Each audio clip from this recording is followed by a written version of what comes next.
Hugod kay ginabantayan sa Philippine Coast Guard Station Iloilo mga pantalan sa siyudad kaga probinsya kadungan sang Dinagyang Festival. Sa interview ang pamburadyo kay Dinagyang spokesperson sa Philippine Coast Guard Station Iloilo, iyagin pahayag nga ginalauman ang pagdagsa sa mga pasahero ilabi ng mga turista rason nga mas ginpahugot nilang pagbantay agud masiguro ang safety sa tanan nga nagapadulong diri sa siyudad. Sunod kay GAT 300 tanan ka personnel sa Philippine Coast Guard ay laging deploy sa diin 24 hours nga nag-duty mga ini humalin Enero 23 o kung adlaw tubtob sa Enero 25. Magluwas sa mga shoreline security may yara man sa naka-standby sa mga pantalan ng mga medical teams, personnel, K9 dogs and Coast Guard, K9 Explosive Ordnance Disposal Force.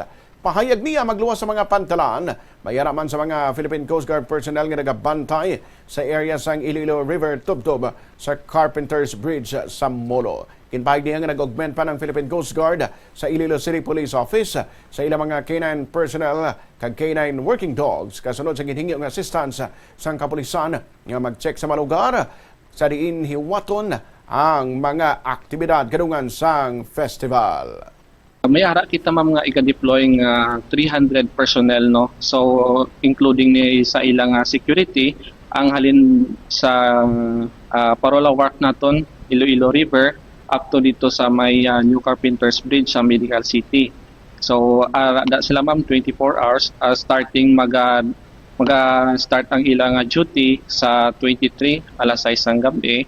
Sa Dinagyang na siya ma'am until up to 25. So 24 hours ang ilang duty, may shifting lang sila ma'am. We are expecting gid sang mga turista nga magadagsa and ang aton naman nga mga ports ma'am luwas sa aton nga mga shoreline security is may ara gid nga dedicated nga personnel nga nagamandra sa port. Nabarian ang kabainsang pahayag ni Dinagyang spokesperson sang Philippine Coast Guard Iloilo.